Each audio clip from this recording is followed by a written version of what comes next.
Hey everyone, what's up? Today, we've got a great vlog for you, showcasing food, Brazilian culture, and even more food. Kicking things off at the local street market, which is one of our favorite places to stock up on fresh fruits and vegetables when we're in Brazil. After that, we're heading on a day trip to the Zu Lai Temple in Cotia. Stay tuned! One of the best parts of being in Brazil are these feiras. Would you just look at these fruits? I could eat this all day. I could eat this all day. Ooh, you still there? Cut. The tradition of feiras, or street markets in Brazil, dates back to the colonial period, when traveling merchants set up stalls to sell goods to local population. These markets were initially formed to supply fresh produce, meats, and other goods to urban centers. Over time, feiras became deeply ingrained in Brazilian culture, expanding their offer to a mix of fresh fruits, vegetables, seafood, and meats, alongside artisanal products, snacks, and household items.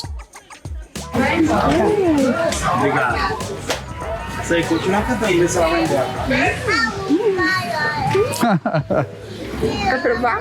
Sim. Vamos levar essa daqui. Vamos lá ver essa daqui. Como é bonitinha, então. Você entende do banana? Tá, sim. It's really sweet. Much sweeter than the ones we have back home. Eu gosto dessas mais marronzinhas, é o que você pediu. Eu acho ela Ah, esse daí tá bonito, ó. In Canada, we have a lot of apples, variety of apples, but here in Brazil, it's all about bananas. A lot of bananas. Banana prata, banana maçã. Different types of bananas.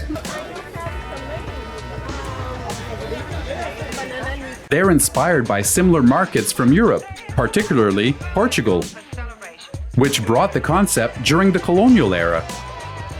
The feiras are still popular today since they bring exceptionally fresh produce. Vendors often bring fruits and vegetables harvested within the last 24 hours. And with fewer intermediaries, prices tend to be more competitive than supermarkets. Fresher fruit at a cheaper price? Sign me up for that. Also, feiras foster a sense of community, as we'll often bump into Ellie's neighbors, where we all shop, chat, and get inspired for new recipes. When visiting Brazil, be sure to make some time and visit one of these food markets. If at all possible, the one in downtown São Paulo, filled with a vibrant atmosphere, sometimes colorful stalls, lively banter, and fresh scents.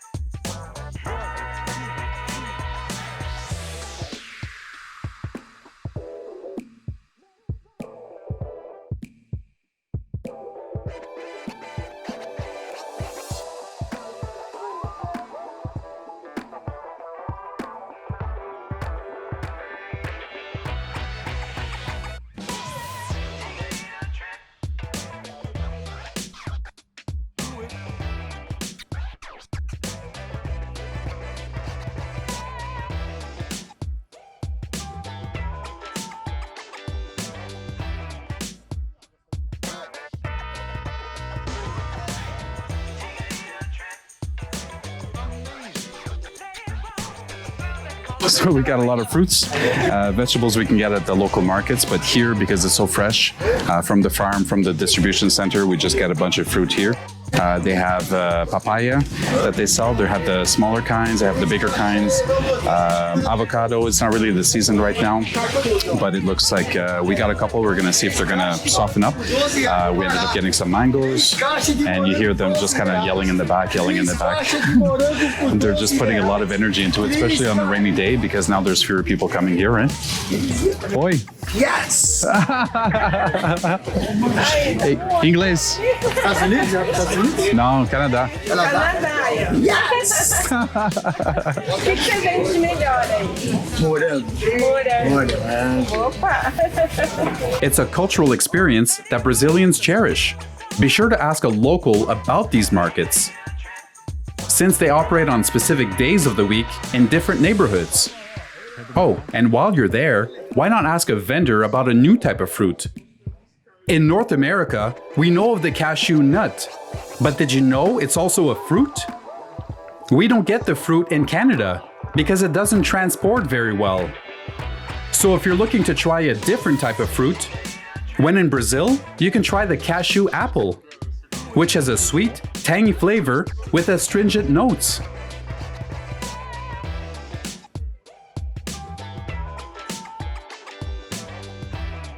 Well, we've stocked up for the week. Now what? How about that day trip to Zu Lai? How about we call Kazoo to get us over there?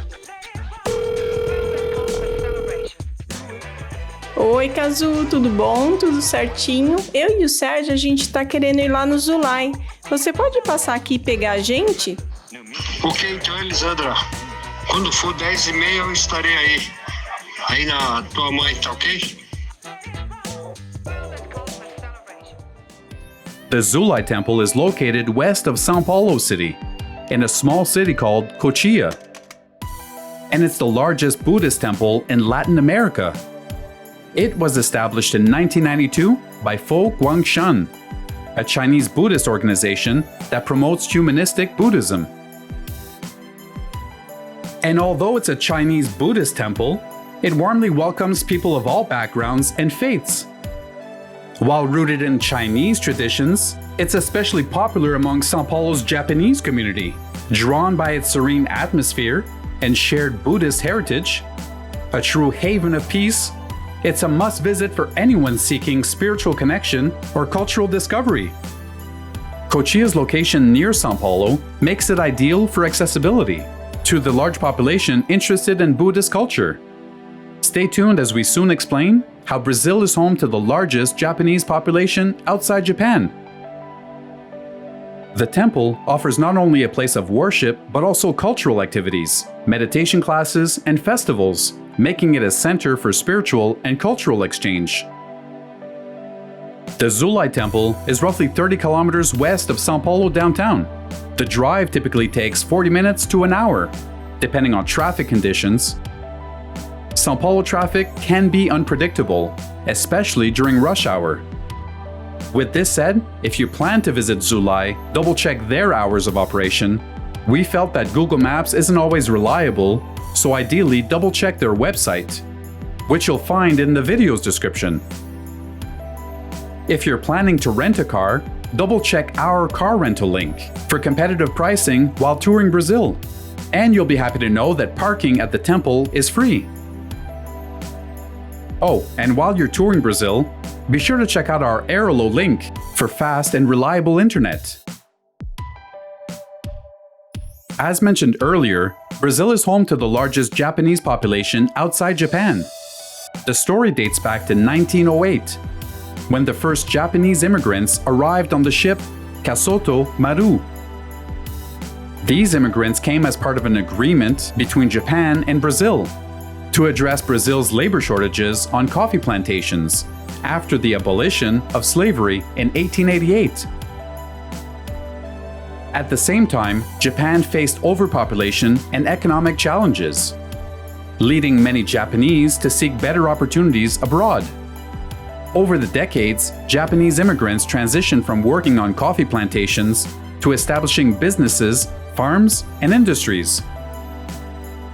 They integrated into Brazilian society while maintaining their cultural heritage, resulting in vibrant Japanese communities, particularly in São Paulo,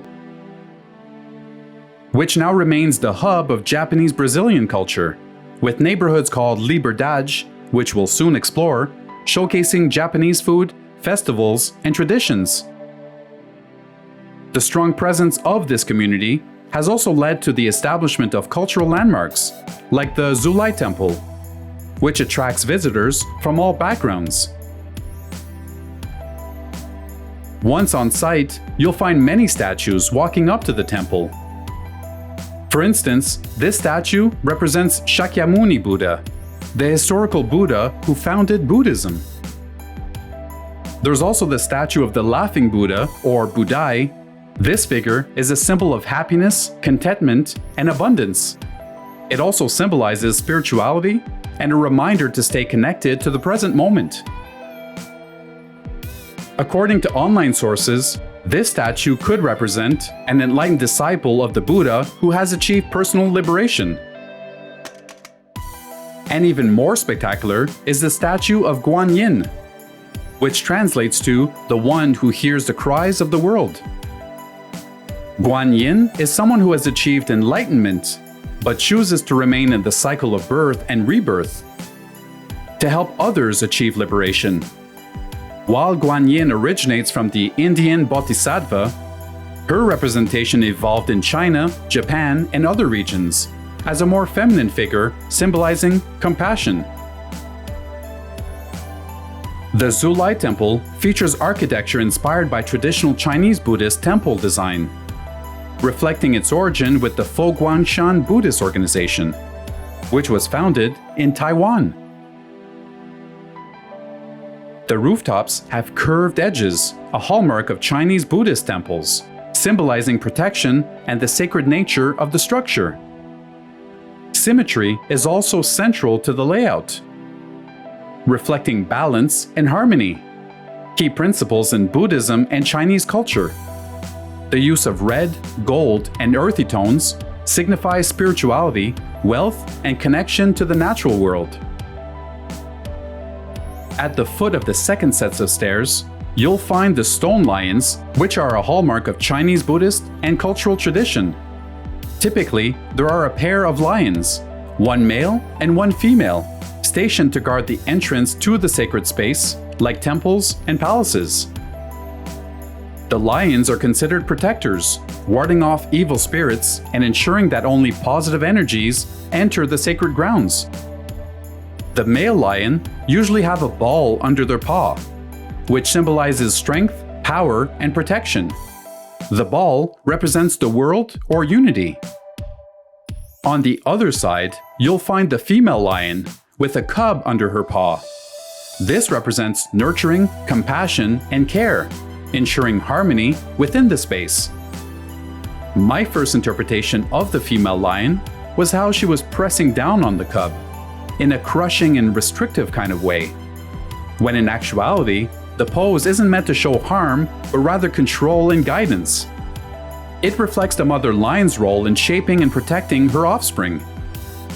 Once at the top of the second sets of stairs, it's possible to partake in a ritual, allowing you to pause, reflect, and connect with the serene environment of the temple.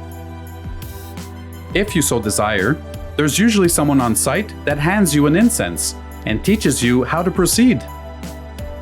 In many Buddhist practices, lighting incense represents an offering to the Buddha or to the temple itself. It's a gesture of reverence and gratitude. The rising smoke symbolizes purification, carrying away negative thoughts and intentions, and creating a sacred space for reflection or meditation. Touching the incense to the forehead symbolizes the aspiration for clarity, wisdom, and mindfulness. It's a way to center the mind and align it with higher, peaceful intentions. Then placing the incense on one's heart represents cultivating love, compassion, and kindness for all beings. It connects your internal state to the teachings of Buddhism, emphasizing emotional harmony. Variations of this ritual are practiced in many Buddhist cultures, including Chinese, Japanese, and Southeast Asian traditions. While some temples incorporate additional gestures, such as bowing or reciting prayers, the essence is universal. It's a practice of mindfulness, respect, and spiritual focus. We found the temple quite peaceful as we roamed. Exploring the site, we found a meditation room, and upon further investigation, discovered that it's possible to partake in meditation sessions. The temple offers various programs aimed at promoting Buddhist teachings and practices, including meditation. We encourage you to check the temple's official website or contact them directly to obtain the most accurate and up-to-date information regarding schedules and registration procedures. Before leaving the temple, Ellie and I decided to check out the little store, where they sell books, beads, statues, carvings, and a bunch of other souvenirs. Ellie also wanted to buy freshly baked bread to bring back to her mom. And in case you get hungry, you'll be happy to know that there's a small canteen on site where they serve freshly prepared food items, all comprising of vegetarian snacks. Before heading back to São Paulo, Kazu invited us to a place called Rancho da Pamonha, located just a short 7-minute drive from the temple. Rancho da Pamonha doesn't exactly translate directly to English. Broken down, rancho means ranch, rustic, or countryside vibe. And pamonha is a traditional dish made from sweet corn paste, usually wrapped in corn husks and boiled. Pamonha can be sweet with sugar and cinnamon, or savory with cheese and meat filling. And today, you're in luck, because we'll be showing you many variety of dishes prepared at these establishments. Corn is deeply rooted in Brazilian culture and cuisine, dating back to pre-Columbian times. Indigenous people, such as the Tupi and Guarani, cultivated corn as a staple crop, long before the arrival of Europeans. Over centuries, it became a versatile ingredient, used in a wide variety of dishes and drinks across Brazil. Speaking of drinks, what I'm drinking in this clip is corn juice, or what Brazilians call suco de milho. The recipe usually calls for fresh corn kernels for the base of the juice. You'll also usually find regular or coconut milk, and a bit of sugar to enhance the natural sweetness. And some recipes call for water, condensed milk, and vanilla extract. Moving on to other snacks, we tried their coxinha. When in Brazil, you have to try the coxinha. By the way, have you seen our coxa creme from the free walking tour video? Be sure to check that out after this video. Then we tried the hamburger in a bun,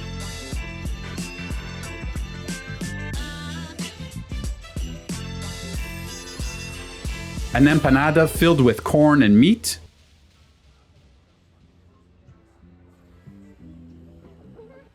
and of course, plain corn, which Brazilians call milho verde.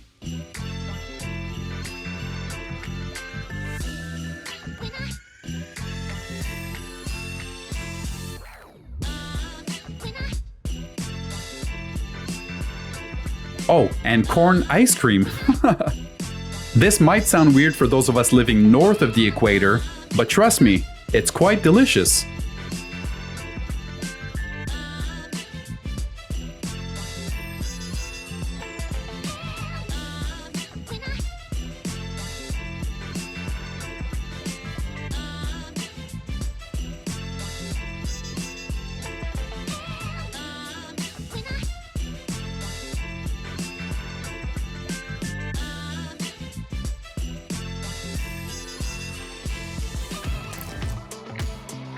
Wait, are we back? So soon? Seeing the corn ice cream on the big screen got me craving some. Well, there you have it, folks. Today you discovered a sliver of Brazilian food, culture, and things to do around São Paulo. Has today's vlog piqued your curiosity about discovering more of Brazil, its food and culture? And are you now starting to consider a trip here? Well, check out our Skyscanner link for a great deal on flights. And stay tuned, because we've got a whole lot more interesting sites, places, culture, and scenery to discover here. We're just getting started. Well, now that we're done here, get back to my corn ice cream. But be sure to give us a thumbs up, subscribe, and hit that notification bell so that we see you next week. And yeah, that's right, I'll see you in the next vlog. Cheers!